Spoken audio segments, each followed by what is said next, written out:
Bueno, chicos, pues vamos a comenzar con la última clase del curso.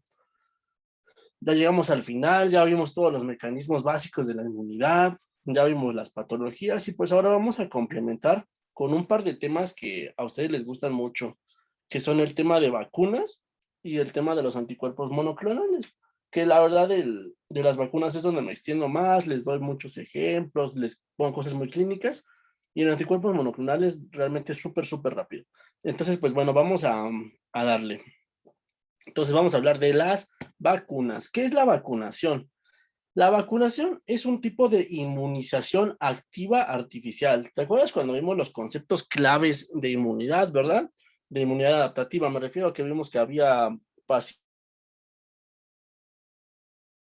Mencionamos que la vacunación es un tipo de inmunización activa artificial, para que recuerdes el contexto. Bueno, ¿qué consiste en la inoculación intencional de formas modificadas de un agente patógeno que no causan enfermedad, con la intención de generar un estado prolongado de inmunidad contra dicho agente? En palabras más sencillas, vacunar consiste en inocular un agente para que se monte una respuesta y se genere memoria inmunológica contra ese agente.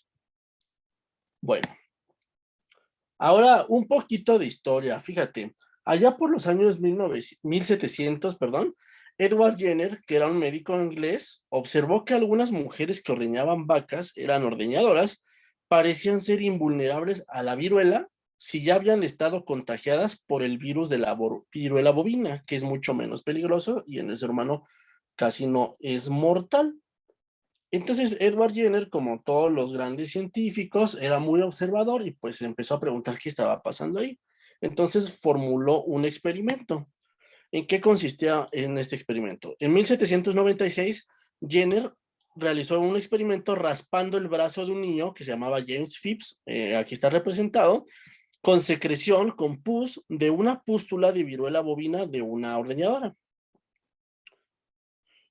Y luego repitió el experimento en el niño, pero esta vez inoculándole secreción pus de una pústula de viruela humana. ¿Y qué creen que pasó?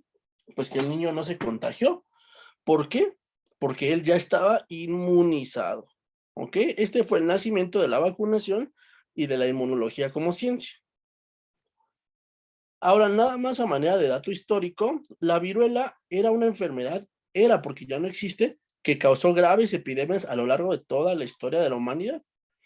Se caracterizaba por pústulas umbilicadas, que son estas que ven aquí, umbilicadas porque tienen forma de ombligo, ya vieron, tienen un puntito en el centro. Pústulas umbilicadas que a las personas que llegaban a sobrevivir a esta enfermedad, porque era súper mortal, quedaban con cicatrices de por vida, y a esas personas se les llamaba cacarizos. Y también daba fiebre alta. Y como les digo, la mayoría de las veces era una enfermedad mortal. Sin embargo, gracias a todos los esfuerzos de todos los países del mundo, en 1980 se firmó el certificado de la defunción de la viruela. Es decir, en 1980 se dio el último caso registrado y por ende se ha convertido en la única enfermedad erradicada por el ser humano. La poliomielitis estaba en proceso de ser la segunda, pero gracias a los esfuerzos de los antivacunas y esa gente descerebrada, pues otra vez están resurgiendo enfermedades que ya eran raras en la naturaleza y que son perfectamente prevenibles por vacunación. Pero bueno, mucho de la idea de esta clase es que cuando tú escuches hablar a esa gente que dice que las vacunas son veneno y un montón de tonterías sin ningún fundamento, pues tú tengas argumentos científicos, argumentos médicos y clínicos para refutar eso y convencer a la gente de que la vacunación es efectiva, es sana y es segura. Bueno, y a todo esto, ¿de dónde salió el nombre de vacuna? Pues por supuesto fue en honor a las vacas. Bueno, ahora, ¿cómo funciona una vacuna? Vamos a ver. Entonces, esta imagen la vimos en inmunidad innata, ¿te acuerdas? Básicamente es exactamente el mismo esquema de cómo se monta una respuesta inmunológica que ya conocemos porque lo hemos visto todo el curso. Entonces, nada más vamos a recordar. Fíjate, aquí tenemos esta jeringa que supuestamente está inoculando la vacuna, ¿no? Entonces, La inyección produce alteración en la integridad del epitelio y genera la primera señal de alarma. Entonces, las células epiteliales se van a activar para producir citocinas y quimiosinas, que en este caso las están llamando alarminas. ¿De acuerdo? ¿Y te acuerdas que hacían estas citocinas y proinflamatorias? Estas citocinas proinflamatorias y quimiosinas, pues que activan la respuesta inmunitaria, ¿verdad? Fíjate, aumentan la permeabilidad capilar y permiten un mayor flujo de sangre y de células al lugar. ¿Y qué más hacían? Llaman a las células inmunitarias que se encuentran en lugares alejados, ¿no? Para que vengan a ayudar. Y finalmente, dentro de todas esas células vienen las células dendríticas, que ¿qué es lo que hacen? Que capturan este antígeno proveniente de la vacuna y lo transportan al ganglio linfático. Y en el ganglio linfático, ¿qué pasaba? Vamos a volver a ponernos en contexto. ¿Te acuerdas qué es esto? Esto es una respuesta de células B dependiente de T. ¿Y te acuerdas qué pasaba aquí? Que el antígeno llega al ganglio linfático y es reconocido al mismo tiempo por la célula B y por la célula T. Y una ayuda a activarse a la otra, ¿verdad? Y cuando el linfocito B ya estaba activado, ¿te acuerdas qué pasaba? Que se regresa al ganglio linfático y forma centros germinales o folículos secundarios. Y ahí hace expansión clonal. Se multiplica, se divide, crea copias de sí mismo. Y estas copias se diferencian en células plasmáticas que producen inmunoglobulinas. ¿Y para qué te recordé todo esto? Pues lo más importante a recordar es que la memoria inmunológica se genera en estas respuestas de células B dependiente de T. Entonces, concluimos que la mayoría de las vacunas funcionan exactamente así. Inducen una respuesta de células B dependiente de T para que se generen anticuerpos. Y entonces las vacunas actúan induciendo principalmente la inmunidad humoral. ¿De acuerdo? ¿Y por qué será la humoral y no la celular? Porque recuerda, los anticuerpos son el único mecanismo inmunitario que evita las infecciones. Es decir, las evita antes de que empiecen. ¿Por qué? Porque tienen la capacidad de neutralizar a los microbios y a sus toxinas antes de que causen daño. ¿Ok? ¿Recuerdas cuáles eran las tres funciones del anticuerpo? Opsonizan, neutralizan y fijan el complemento. Entonces, pues ya, aquí ya está muy bien entendido cómo funcionan las vacunas. ¿De acuerdo? Bueno, ahora, lo que sigue. Una vacuna es más eficaz, digamos, la vacuna perfecta en un universo ideal tendría estas características: que el microbio contra el que va dirigido no presente latencia, que el microbio tenga variación antigénica escasa, es decir, que no mute, y que el ser humano sea el único reservorio vivo de la enfermedad. Pero les digo, esta es la vacuna perfecta, la vacuna en un mundo ideal, pero en la vida real esto no pasa. Por eso, respondiendo de nuevo a la pregunta que nos había hecho René en la clase de VIH, ¿por qué es tan difícil crear vacunas contra, por ejemplo, el VIH? Pues aquí tienes la respuesta. El VIH es lo contrario a esto. Fíjate, ¿el VIH presenta latencia? Sí, vimos que una latencia larguísima, ¿verdad? De hasta 10 años o 20 años se ha reportado en la literatura. ¿El VIH muta? Sí, constantemente. ¿Y el ser humano es el único reservorio vivo de la enfermedad? No, porque vimos que es una zoonosis, ¿de acuerdo? Y viene pues de esa manera. ¿De acuerdo? Entonces, por eso es tan difícil crear vacunas contra, por ejemplo, el VIH. Bueno, ahora vamos a hablar de los tipos de vacunas. En la actualidad utilizamos varios tipos de vacunas, pero los más importantes los voy a resumir aquí. Entonces, tenemos vacunas de microorganismos vivos atenuados. Tenemos vacunas de microorganismos desactivados o muertos. Vacunas de subunidad, vacunas conjugadas y vacunas recombinantes. Vamos a ir viendo qué significa cada una de estas cosas. ¿De acuerdo? Bueno. Entonces, la primera, vacunas de microorganismos vivos atenuados. Entonces, aquí son vacunas en donde se inocula un microbio que está vivo, pero ha sido desactivado para que pierda su capacidad de ocasionar enfermedad. Sin embargo, retiene su capacidad de crecer dentro del huésped y, por supuesto, puede ser reconocido como extraño por el sistema inmunitario y se monta una respuesta inmunológica contra él. ¿Y por qué puse este bebé aquí de ejemplo? Porque las vacunas por excelencia que funcionan por este mecanismo son las que previenen las enfermedades exantemáticas. ¿Cuáles son las enfermedades exantemáticas? Las enfermedades de la piel que nos da cuando somos pequeños, ¿verdad? Como el sarampión, la rubiola, la varicela, todas esas vacunas funcionan por este mecanismo, ¿de acuerdo? De microorganismos vivos atenuados. Todas las vacunas tienen ventajas y desventajas.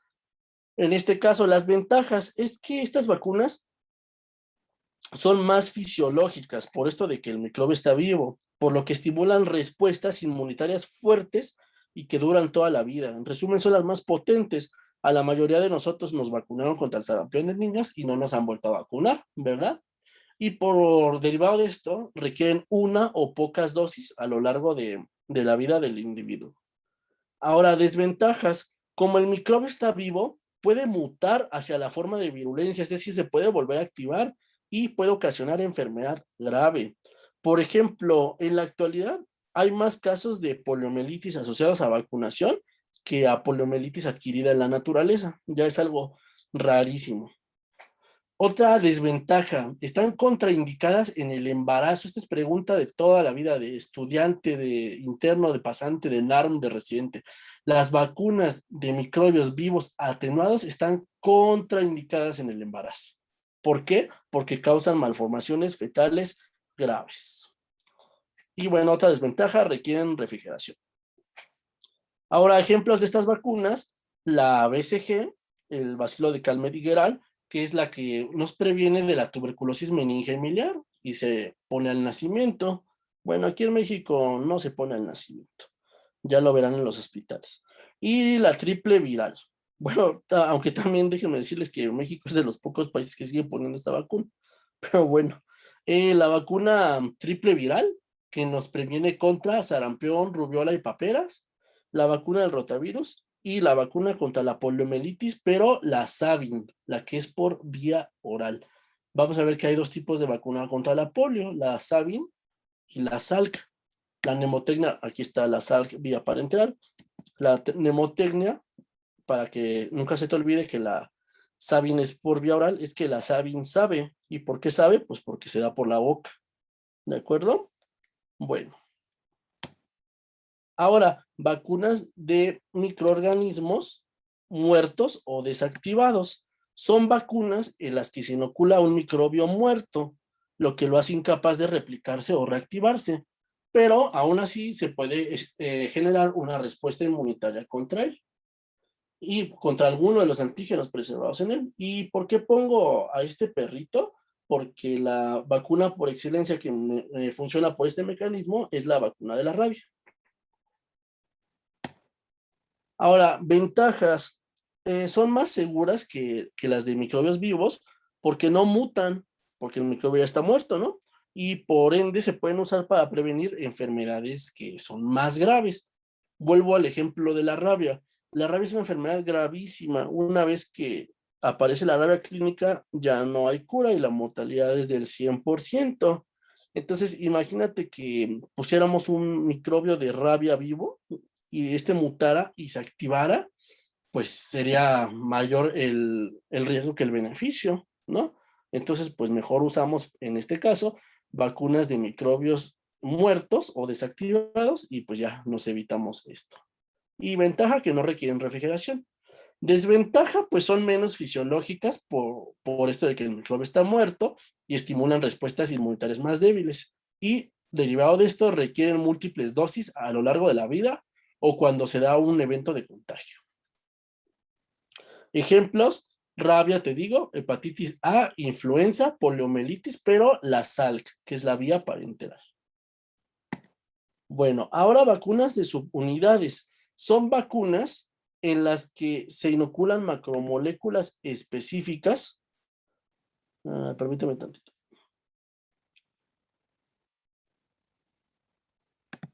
Listo. Son vacunas en las que se inoculan macromoléculas específicas derivadas del agente. Por ejemplo, exotoxinas, glucoproteínas o polisacáridos, ¿ok? Entonces aquí ya no estamos inoculando un microbio completo, sino solo una molécula que proviene de él y que el sistema inmunitario reconoce como si fuera un antígeno. Ventajas, los antígenos, pues como son específicos, disminuyen la probabilidad de reacciones adversas. Desventajas, que estimulan la inmunidad de células B independiente de T. ¿Te acuerdas que la inmunidad independiente de T solo se produce IgM y no hay cambios de isotipo? Entonces, y hay muy poco desarrollo de memoria inmunológica. Entonces, derivado de esto, pues igual son vacunas más débiles y requieren múltiples dosis a lo largo de la vida o cada vez que se da un evento de contagio. Ejemplos, la vacuna del tétanos, difteria, tosferina y hepatitis B. Vacunas conjugadas, un error que cometen el 75% de los médicos, es decir que las vacunas, una vacuna conjugada significa que son varias vacunas juntas, como la pentavalente. Ay, no, a mí me da hasta un dolor en el corazón cuando escucho eso. No tiene absolutamente nada que ver que con el nombre de conjugadas que sean varias vacunas juntas. Fíjate, una vacuna conjugada significa que es una vacuna en la que se inocula un polisacárido que, como es una molécula pequeñita, no estimularía una respuesta de células B dependiente de T. Por lo tanto, se va unida con una proteína transportadora, que esta sí va a desencadenar una respuesta de células B dependiente de T. ¿Te acuerdas cuando vimos los conceptos de inmunidad innata, lo que era el inmunógeno y lo que era el apteno? Un antígeno inmunógeno es aquel que por sí mismo puede estimular una respuesta inmunitaria. Un antígeno apteno es un antígeno que no puede estimular una respuesta inmunitaria por sí mismo, porque es pequeñito, no es tan inmunógeno. Entonces, solo estimula la respuesta inmunitaria cuando se une a una proteína transportadora, y a eso se le llama efecto apteno-transportador. Entonces, las vacunas conjugadas, esto es exactamente lo que hacen, ¿ok? Se llaman conjugadas porque son vacunas que funcionan por un efecto apteno-transportador. Y pues un ejemplo es la vacuna de la neumonía. Bueno, sus ventajas, estas sí estimulan la inmunidad de células B dependiente de T y se produce en memoria, ¿de acuerdo? Y lo mismo, los antígenos específicos disminuyen la probabilidad de reacciones adversas, pero sin embargo no son tan potentes e igualmente requieren múltiples dosis a lo largo de la vida. Ejemplos, la vacuna del neumococo 13, que es la que se le pone a los niños, la vacuna del neumococo 23, que es la de los adultos, y la vacuna contra Haemophilus influenza tipo B. Ahora, vacunas recombinantes o de antígenos sintéticos.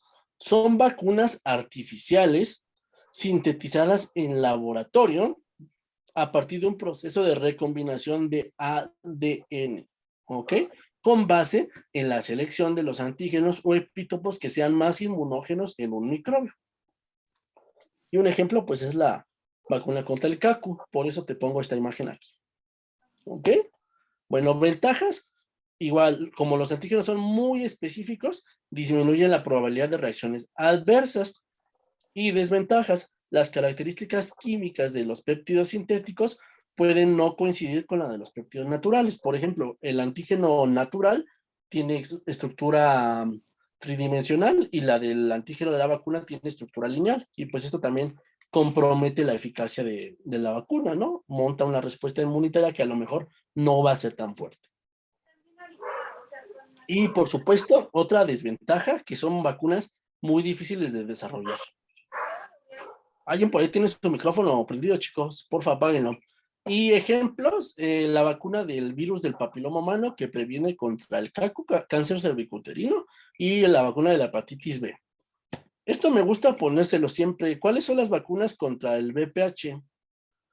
Existen 3 vacunas. La Cervarix, bueno, recuerdas que hay varios tipos de virus del papiloma humano, ¿verdad?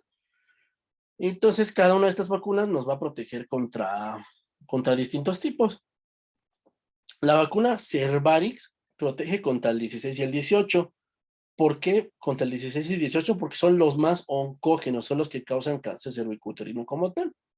Y esta vacuna es la que se aplica en el sector salud aquí en México. La vacuna Gardasil protege contra 6 y 11, que no son oncógenos, causan sobre todo verrugas genitales, y 16 y 18. Esta se pone en medio privado. Y la vacuna Gardasil 9, que es la más completa, también se pone en medio privado si existe aquí en México. Protege contra todos estos, ¿ok? 6, 11, 16, 18, 31, 33, 45, 52 y 58. Estos 2, 31 y 33 en la actualidad se han visto que son oncógenos también y están causando muchos problemas.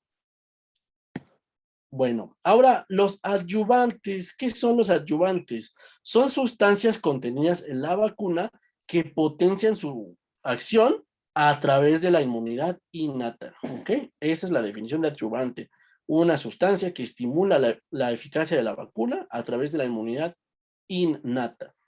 Y se usan principalmente en las vacunas que no son de microorganismos vivos. ¿Por qué? Porque vimos que las de vivos son las más potentes, ¿no? No requieren ninguna ayudadita, pero las demás, como son más débiles, pues les va muy bien un empujoncito. Bueno, ahora, ayudantes hay muchísimos, ¿te fijas? Y actúan, activando distintos, componentes de la inmunidad innata. Por ejemplo, el aluminio. El aluminio es uno de los adyuvantes más conocidos, sobre todo porque es uno de los principales argumentos de los antivacunas para decir que las vacunas son veneno, pero es una completa falacia eso. Hay más aluminio en la dieta, en tu dieta diaria, que el aluminio contenido en todas las vacunas que te pusieron en la vida, de verdad. Entonces, ese no puede ser un argumento. Si, por ejemplo, si tú comes alimentos enlatados, en latas de aluminio, vaya, o te tomas un refresco como una Coca-Cola, te digo, hay más aluminio ahí que en el aluminio de todas las vacunas que te han puesto en tu vida. Entonces, la verdad es que ese no puede ser un argumento y es una verdadera falacia. ¿Y cómo actúa exactamente el aluminio? Pues induce la activación del receptor del NLR. ¿Te acuerdas de estos receptores? Son los receptores tipo NOD, ¿verdad? Son receptores solubles, citosólicos, no solubles, citosólicos de la inmunidad innata. ¿Te acuerdas? Y pues cuando se activan, envían señales río abajo que estimulan la síntesis de citocinas proinflamatorias, moléculas coestimuladoras, quimiosinas y otras. Y pues son muchos los coadyuvantes, ¿te fijas? Y te digo, cada uno va a estimular a un componente distinto de la inmunidad innata. Fíjate, estos estimulan los receptores tipo TOL, estos estimulan al receptor de lectina tipo C, el de la vía de las lectinas del complemento, ¿te acuerdas? Estimula a este factor de transcripción y pues así muchos ejemplos. Pero en resumen, eso es lo que hacen los adyuvantes. Y ahora el esquema nacional de vacunación de México. Esto significa cuáles son las vacunas que se aplican aquí en México, porque cada país tiene su esquema de vacunación que fue hecho con base en las necesidades de la población, ¿no? Y en el perfil epidemiológico del país, por supuesto. En el caso de México, estas son las vacunas obligatorias para todo, bueno, no obligatorias, pero que en teoría deberían tener todos los niños. Fíjate, aquí es muy preguntado en pediatría, entonces puedes empezar a aprendértelo ahorita. Por ejemplo, ¿cuáles son las vacunas que se ponen al nacimiento? Son dos, la BCG, que nos protege contra tuberculosis miliar y meningia, y la de la hepatitis B, aunque aquí en México yo creo que jamás se pone al nacimiento, se pone durante los primeros 2 semanas de vida, por cuestiones de ¿cómo se llama? De insumos en los hospitales y de tiempo y de muchas cosas. De verdad, yo en 3 años en hospitales jamás vi que pusieran una BCG al nacimiento. Pero bueno, otra vacuna importantísima, la pentavalente. Yo creo que esta es la vacuna más importante que nos pusieron en nuestras vidas. Fíjate, se pone a los 2, 4, 6 y 18 meses. Y un refuerzo a los 4 años. El DPT es el refuerzo, ¿ok? y como su nombre nos dice, nos protege contra 5 enfermedades, que son la tosferina, la difteria, la infección por hemófilos influenza tipo B, la poliomielitis y el tétanos. Esas son las 5 enfermedades contra las que nos protege la pentavalente. Y en la actualidad ya está circulando, de hecho ya está en México, una vacuna hexavalente, que son estas 5 más la hepatitis B. ¿De acuerdo? Otra vacuna importantísima, la triple viral o SRP, que se pone al año y a los 6 años y nos protege contra 3 enfermedades: sarampión, rubiola y paperas. ¿De acuerdo? Y son enfermedades rarísimas ya están en la actualidad, aunque el año pasado hubo un brote de sarampión en la Ciudad de México, en pleno pandemia por COVID, también hubo un brote de sarampión, gracias a los antivacunas. Y otro ejemplo, pues aquí, perdón, otra vacuna importante, más importante ya en la actualidad, es la vacuna contra el VPH, que se pone a los 11 años o en 5º grado de primaria. Y pues ya te dije cuáles son las 3 que existen, ¿no? Y pues bueno, y ahora la cartilla de vacunación o esquema de vacunación es exactamente lo mismo. Es el esquema nacional de vacunación llevado a este papel. Entonces, cuando tú seas interno, o más que nada pasante en las comunidades, llegan las mamás a consulta contigo y te enseñan la cartilla y dicen, mire doctor, mi hijo ya cumplió 2 meses, vengo a que le pongan sus vacunas. Y entonces tú checas 2 meses, 2 meses, 2 meses, ¿cuáles son las que le tocan? Y pues el mismo día le vas a poner la de hepatitis B, le vas a poner la pentavalente, le vas a poner la del rotavirus y le vas a poner la del neumococo. Todas el mismo día, ¿eh? No hay ninguna contraindicación para eso. Y pues así te va a llegar la mamá: hoy mi hijo cumplió 2 meses, hoy 6, hoy 1 año, hoy 18 meses, ¿qué vacunas le tocan? Y pues así. La verdad es que aquí en México, gracias a la educación que se le dio a la generación de nuestros abuelos y de nuestros padres, la verdad es que las vacunas tienen muy buena aceptación entre la población mexicana. Aquí somos muy conscientes de la importancia y las ubicamos en general como algo bueno. Incluso la gente usa la palabra vacuna como sinónimo de medicina. O sea, luego llegan los viejitos a la consulta y dicen: ay, doctor, ¿no me puede recetar unas vacunas? Es que me siento muy cansado. Y así, ahí te das cuenta que es algo muy aceptado por la población. Pero pues como muchas cosas malas que tenemos en nuestro país llegan del extranjero, y una de esas cosas es el movimiento antivacunas, anti-vaxxers, que tiene mucha fuerza en Estados Unidos y pues está llegando de allá para acá, y pues ahora tenemos a mucha gente que ya no cree en la vacunación. Y pues eso es muy, muy, muy egoísta, porque están privando a sus hijos de ser sanos. Pero bueno, espero que esta clase ya tengas muchos argumentos para debatirle a esa gente inconsciente. Bueno, y lo último que vamos a ver son las reacciones adversas. Fíjate, las reacciones adversas a una vacuna aquí en México se denominan eventos supuestamente atribuibles a vacunación o inmunización.